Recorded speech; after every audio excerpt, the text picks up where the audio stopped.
Hello guys, welcome back to my channel.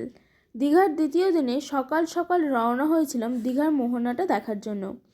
তোমরা যারা এই জায়গায় গেছো, অর্থাৎ দীঘার মোহনায় গেছো, তারা নিশ্চয়ই জানো জায়গাটা কিন্তু ভীষণ সুন্দর, খুবই সুন্দর লাগে।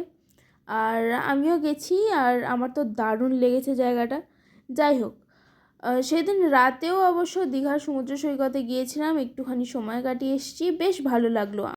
আমি তো দারুণ এনজয় করছি। যাই হোক, ভিডিওটা যদি ভালো লাগে like, comment, share and subscribe my channel.